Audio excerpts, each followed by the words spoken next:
إن الحمد لله نحمده ونستعينه ونستغفره ونعوذ بالله من شرور أنفسنا ومن سيئات أعمالنا من يهديه الله فلا مضل له ومن يضلل فلا هادي له وأشهد أن لا إله إلا الله وحده لا شريك له وأشهد أن محمدا عبده ورسوله. أما بعد، فإن خير الكلام كلام الله وخير الهدي هدي محمد صلى الله عليه وآله وسلم وشر الأمور محدثاتها وكل محدثة بدعة وكل بدعة ضلالة وكل ضلالة في النار. لحديثك صحيح دهاتوا خوشويستي خوا صلى الله عليه وسلم مزگێنی بە هاوڵانی دەدا، پیرۆزبایی لە هاوڵانی دەکرد بەوەی کە مانگی پیرۆزی ڕەمەزان هاتۆتە پێشەوە. ئێمەش وەکو زیندووکردنەوەی ئەو سونەتە مزگێنیتان پێ ئەدەین، پیرۆزباییتان لێ دەکەین بەوەی کە مانگی پیرۆزی ڕەمەزان هاتە پێشەوە. خۆشەویستی خوا صلی الله علیه وسلم دەیفەرموو بە هاوڵان مانگی پیرۆزی ڕەمەزان هات، ئەو مانگەی کە مانگێکی مبارەک و پیرۆزە. خوای گەورە لەو مانگەدا لەسەر ئێوە ڕۆژووی فەرز کردووە. مانگی ڕەمەزان ئەوەندە پیرۆزە، کاتێک کە مانگی ڕەمەزان دێت لە یەکەم شەوەوە، احتیمالێ بەیانی ڕەمەزان بێ یا دوو بەیانی، یا شەمە یا یەکشەم، ئەوەش یەکشەم تاکیدن. هەموو دەرگاکانی ئاسمان و بەهەشت دەکرێنەوە، دەرگاکانی ئاسمان دەکرێنەوە، هەمووی داناخرێت. دەرگاکانی بەهەشت و ئاسمان دەکرێنەوە، دەرگاکانی دۆزەخ دادەخرێن هەتا ڕەمەزان تەواو دەبێت. ئەوەندە مانگێکی مبارەک و پیرۆزە. شەیتانە کافرەکان و بێدینەکان کەلەپچە دەکرێن و دەبەسرێنەوە. وەڵاهی دڵنیابن لەوەی کە ئێستا مردووەکان پێیان خۆشە مانگی ڕەمەزان بێ، ئەوانەی کە لە عەزابن بە تایبەتی، چونکە لەو مانگەدا دەرگاکانی دۆزەخ دادەخرێ و ظاهیر وا دەرەکەوێت کە لە مانگی ڕەمەزاندا تەنها ئەو مانگە بەیانیان و ئێواران جەهەنەمیان پێشان نادرێ مردووەکان. بۆیە ئەوان حەز بە مانگی ڕەمەزان دەکەن، چونکە تاوانبارن لە سزادان. بۆیە ئێستا مانگی پیرۆزی ڕەمەزان هاتە پێشەوە، پێویستە خۆمانی بۆ ئامادەکەین. بەڵام کێ دەڵێت تەواوی دەکەین؟ چەند کەسەیە خۆی حازر کردو مانگی ڕەمەزان بە ڕۆژوو بێ، بەڵام بەخوا تەواوی ناکە، جلی حازر کردو بۆ جەژن بەخوا لەبەری ناکات. خۆشەویستان، خوای گەورە و میهرەبان پێی خۆشە بەهەشتمان پێ ببەخشێ، بمان خاتە بەهەشتەوە، لە بەرامبەردا ئێمەش چەند سەعاتێک خۆمان برسی و تینوو بکەین، خۆمان لە خواردن و خواردنەوە ئارۆزوەکان بگرینەوە، لە بەرامبەری ئەوەدا خوای گەورە بەهەشتێکی پان و بەرینمان پێدەبەخشێ. لە حەدیثێکی صحیح بخاری مسلم داتەوە خۆشەویستی خوا فەرمیێ صلی الله علیه وسلم لە بەهەشتا دەرگایەک هەیە، هەشت دەرگای بەهەشت هەیە، یا ڕەبی خوایە بە نەسیبمانی کە ئامین. یەکێک لە دەرگاکان ناوی ئەڕەیانە، تێر ئاوی، چونکە لە دنیادا تینوت بوو دەبێت تێر ئاو بیت، دەبێت تێر بکری. لە ڕۆژی قیامەتە خۆشەویستی خوا فەرمیێ صلی الله علیه وسلم ئەو کەسانی کە لە دنیادا بە ڕۆژوو بوونە لەو دەرگایەوە دەچنە بەهەشتەوە، بەڵام دەفەرمێ لا يدخل منه أحد غيرهم، هەر کەسێک لە دنیادا بە ڕۆژوو نەبوو بێ ناتوانێت لە دەرگای ڕەیانەوە بڕواتە ناو بەهەشتەوە. بۆیە ئەو کەسانشی کە تەمەنێکیان هەیە یان نەخۆشن ناتوانن بە ڕۆژوو بوون، لە کاتی لە ساغیە بە ڕۆژوو بوونە، دڵنیاتان دەکەمەوە بەپێی حەدیثەکانی پێغەمبەری خوا صلی الله علیه وسلم خوای گەورە وەکو جاران ڕۆژەکانتان بۆ دەنووسێ، و لەو دەرگای ڕەیانش مەحرومتان ناکەن، چونکە هەتا توانیتانە بە ڕۆژوو بوونە. خەم مەخۆن، خوای گەورە وەکو لە ساغێکە شتەکانتان بۆ دەنووسێ بە دڵنیایەوە، با بە ڕۆژووش نەبیت. بەس بەدبەخت ئەو کەسەی لە کاتی لەش ساغیە بە ڕۆژوو نەبووە و ئێستش ناتوانێت بیگرێ، خوای گەورە بۆی نانووسێ، چونکە لە لەش ساغیە نەیکردووە. کەواتە خوا کەسێک لە ئێمە باوەڕ دەکات گومانی ئەوە دەبات خوایەک لە مانگی ڕەمەزانە دەرگاکانی بەهەشتمان بۆ بکاتەوە ئەگەر ئێمە بە ڕۆژوو بین تۆ گومان دەکەی خوا لە قیامەت لە بەهەشت مەحرومانکە نەبخوا زۆر بەڕەحمترە لە دایک و باوکمان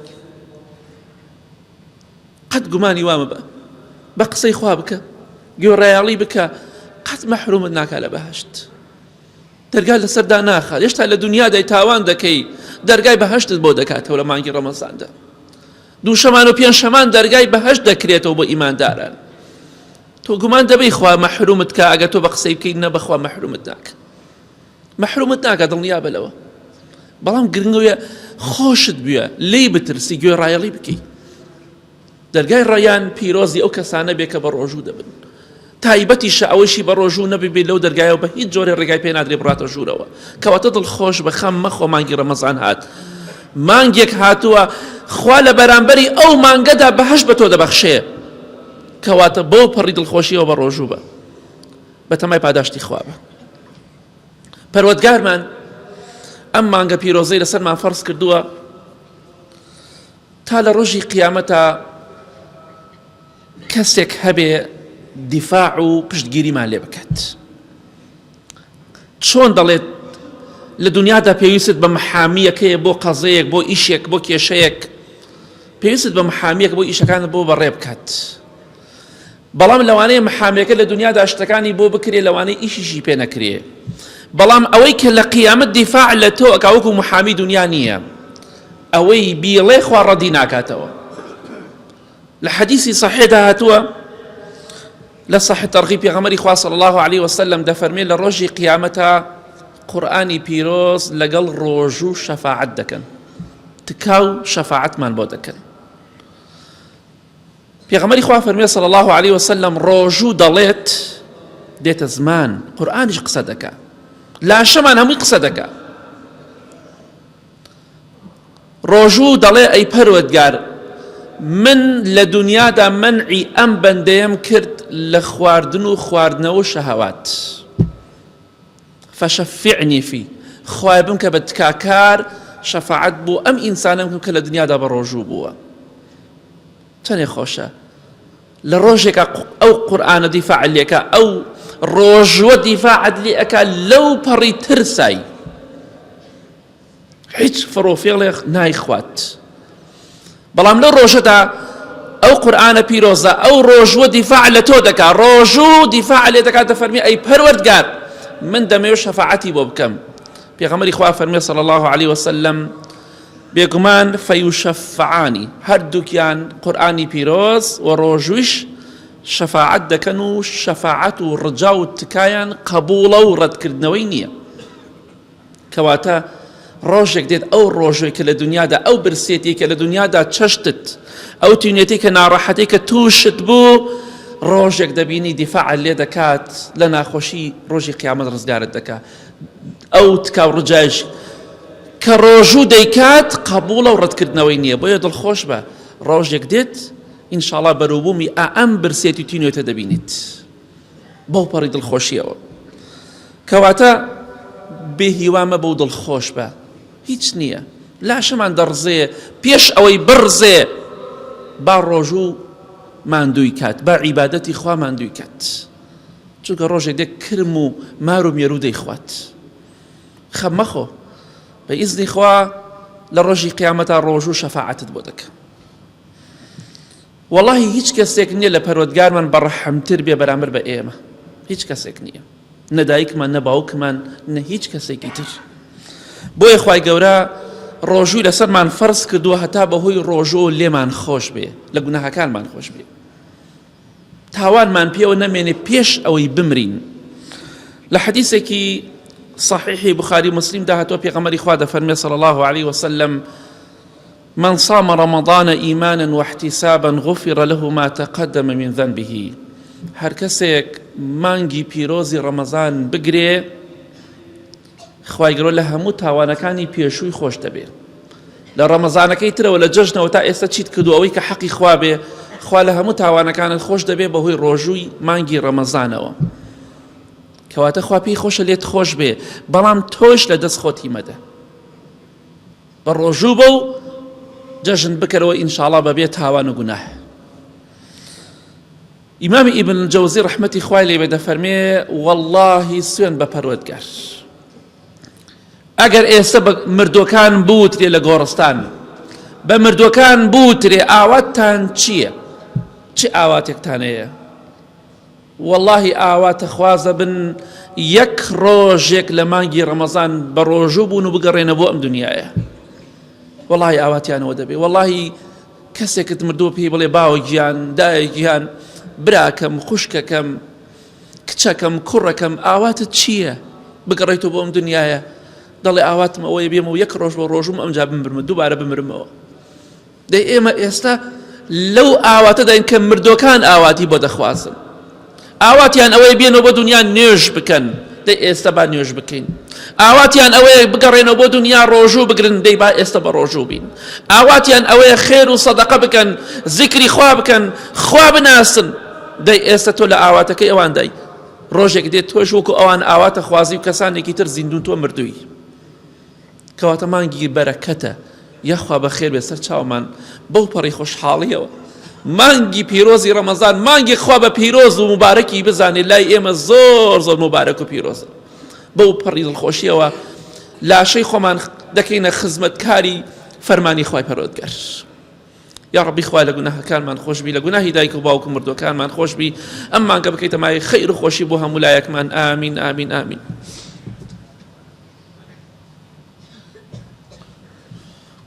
الحمد لله والصلاة والسلام على رسول الله وعلى آله وصحبه ومن والاه. خەممەخۆ مانگی ڕەمەزان هاتە پێشەوە. هیچ خەمبار مەبە و بێتاقەت مەبە. خوای گەورە ئەو مانگە پیرۆزەی فەرز کردووە لەسەرت. لەگەڵ ئەوەدا سوودێکی زۆری هەیە بۆ تەندروستی و لاشەی تۆ. وەڵڵاهی خوای گەورە دەوێت بەهۆی ڕۆژووەوە لە ئاگری دۆزەخ بە دوورت کە. دوورت خاتەوە لە ئاگری دۆزەخ بۆیە تۆ خۆتی بۆ هەڵمەدە بۆی کە بە ڕۆژوو نەبی. خۆتی لێ دوور خەرەوە بۆی کە بە ڕۆژوو بی. چونکە لە حەدیثێکی صحیح تەرغیبە هاتۆ خۆشەویستی خوا فەرمێ صلى الله عليه وسلم الصيام جنة وحصن حصين من النار. ڕۆژوو قەڵغانە چۆن کاتێککە لە شەڕەکانە کاتی خۆی قەڵغانێکیان دائەنا بە دەستیانەوە دەیانگرت بۆ ئەوی لە شمشێر و ڕم و تیر پارێزراو بن. ئەگە پێت خۆشە قەڵغانێکت پێ بێ وە قەڵایەکی بەهێزە پێغەمبەری خوا فەرمێ صلى الله عليه وسلم بۆ لە ئاگری دۆزەخ. هل لە حەدیث صحیح تەرغیباتۆ ئەفەرمێ الصيام جنة من عذاب الله. ڕۆژوو قەڵغانێکە لە عەزابی خوا دەتپارێزێ. بس بیهێنە بەرچاوی خۆت. خۆشەویستی خوا صلى الله عليه وسلم لە حەدیثێکی صحیح تەرغیبە ئەفەرمێ هەر کەسێک یەک ڕۆژ بە ڕۆژوو بێت غەیری فەرز کەسێک یەک ڕۆژ بە ڕۆژوو بێ لە پێناو خوادا. پێغەمبەری خوا فەرمێ صلى الله عليه وسلم بعدت منه النار مسيرة 100 عام. خوای گەورە 100 ساڵ ئەو ئینسانە لە ئاگری دۆزەخ دوور دەخاتەوە. تەنها یەک ڕۆژ بە ڕۆژوو بە لە پێناو خوادا ئەگە سونەتیش بێ ئەگە فەرز بێ خێرەکەی گەورەترە خۆ. خوای گەورە 100 ساڵ مەسافەی 100 ساڵ لە ئاگری دۆزەخ بە دوورت دەکا. دەی بزانە بیرێ بکەرەوە ئەمە پاداشتی کەسێکە یەک ڕۆژ ڕۆژووی سونەتی گرتووە. ئەی پاداشتی تۆ چییە؟ یەک مانگێک بە ڕۆژوو دەبیت. ئەبێت چەند هەزار ساڵ خوا لە جەهەنەم تۆ دوور خاتەوە. کەواتە خوای گەورە دەیەوێ تۆ لە جەهەنەم بە دوور کات بەهۆی ڕۆژووگرتنەوە. دڵخۆش بە ئەو تینوێت و برسێتێکی دەیچەشی دەیبینیت والله دەبێتە هۆکارێک بۆی کە قەڵغان و قەڵایەکی بەهێز لە ڕۆژی قیامەتە لە ئاگری دۆزەخ بە دوور بی. کەواتە خۆت بپارێزە لەوەی کە بە ڕۆژوو نەبیت بەڵکو بە ڕۆژوو بە کەسێکی خۆپارێز بە. هەیە بە هیچ شێوەی گوێی بۆ نیە ڕۆژوو ئەگریان نایگریە عوزری نییە. کەواتە ئاگادار بە ئەگە پێت خۆشە ئاگر بە دووربی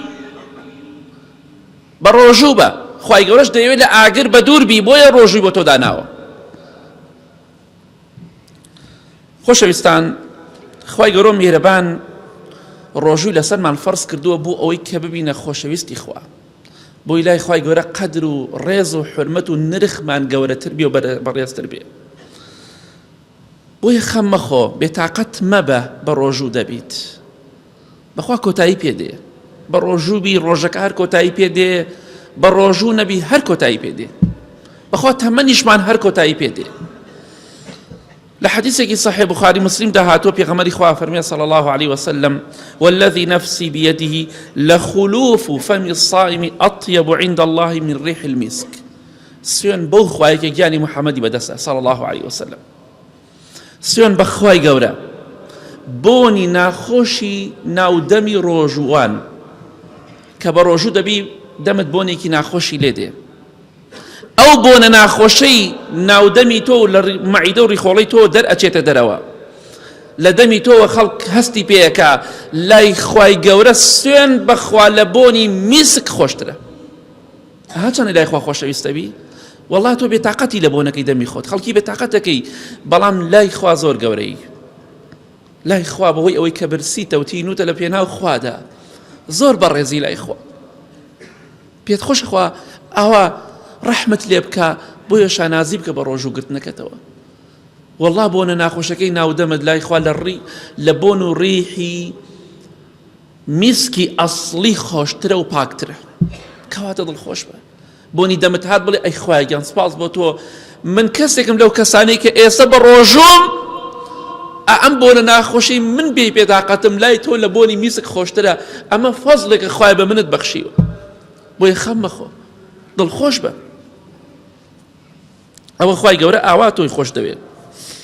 بێتاقەت مەبە بەهۆی ئەو بۆنەوە، ئەو بۆنە لای خوا زۆر گەورە و بەڕێزە، بەهۆی ئەو بۆنە و لای خوا بەڕێز و گەورە دەبیت. با بۆنی دەمیشت بێ. خوای گەورە و میهرەبان پێی خۆشە لێت خۆش بێ، عەفوت کە، لە تاوانەکانت خۆش بێ. بۆیە فەرزی کردووە لەسەرت بە ڕۆژووبی. خەم مەخۆ، هیچ خەم مەخۆ، بێتاقەت مەبە.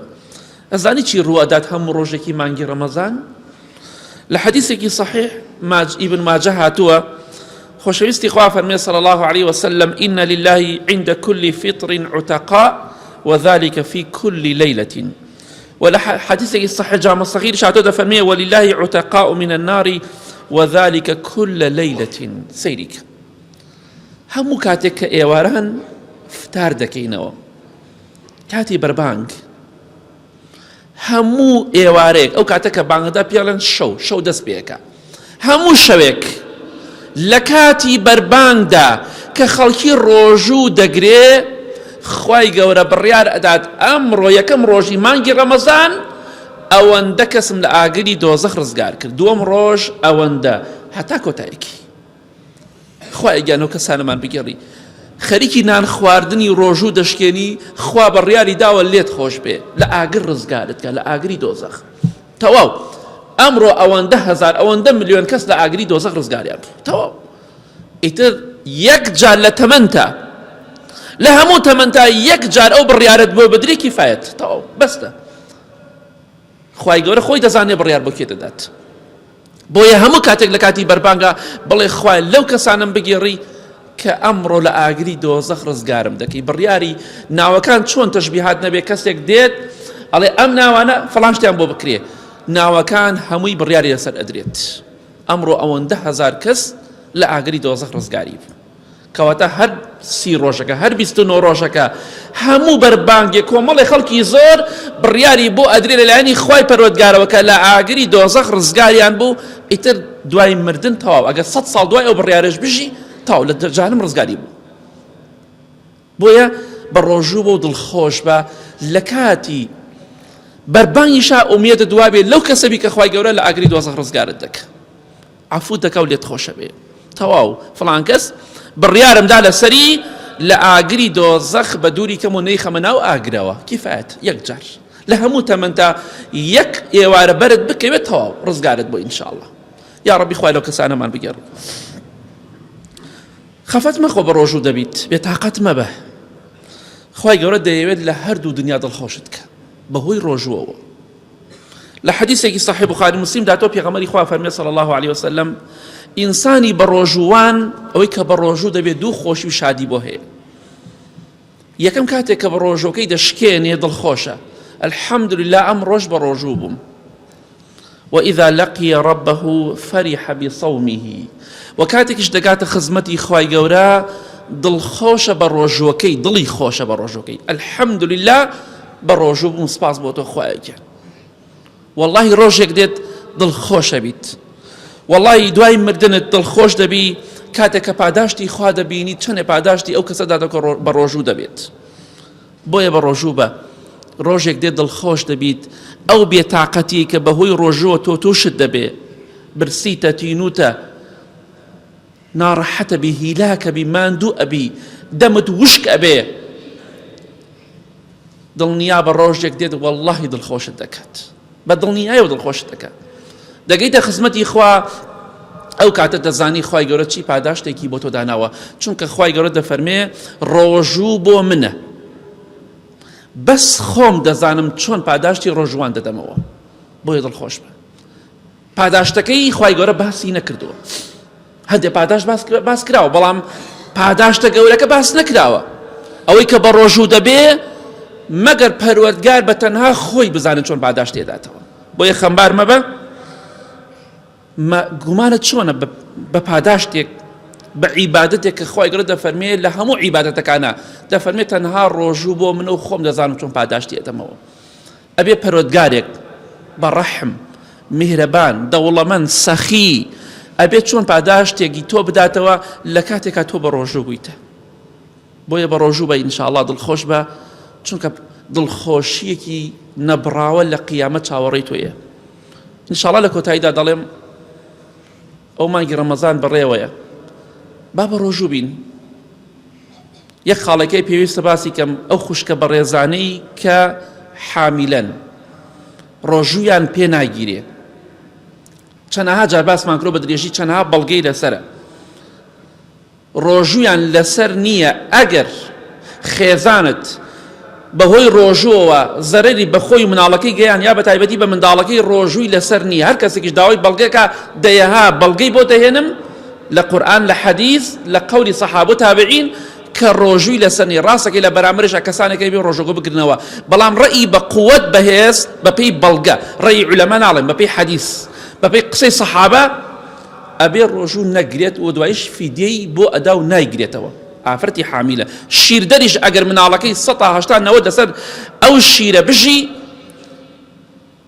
ڕۆژووی لەسەر نییە و فیدیە ئەدا و نایگرێتەوە ئەو خاڵانە ئاگادارم چەندەها جار باسمان کردووە خوا موفقتان کە اللهم اغفر للمؤمنين والمؤمنات والمسلمين والمسلمات الأحياء منهم والأموات من أهل السنة والجمعة والجماعات يا ربي خوا شفاي نخوش كان من بدي بتايبتي أواني لمالا ولا نخوش خانة كان دعوي دعاي خيريان كدوة خوا يان شفاي هميان بدي خوا يان لشيان ساقي تندرستيان باشك يا رب العالمين خوا يان باراني برحمت من بو باريني يا رب العالمين خير وخوشي برژێنی بەسەرماندا خوایان ئەم مانگە پیرۆزە بکەیتە مانگی کەفارەتی گوناه و تاوانەکانمان مانگی خۆشی و شادیمان خوایان لە کێشە و دەرد و بەڵا لە زوڵمی زاڵمەکان بە دوورمان کەی خوایان هێمنی و ئارامی وڵاتمان بپارێزی خوایان ئاخرمان بەخێر بگێڕی تەمەنمان درێژکەی مانگی ڕەمەزان بە ڕۆژوو بین لێشمان قبوڵکەی آمین آمین آمین وصلى الله على محمد وآله وصحبه أجمعين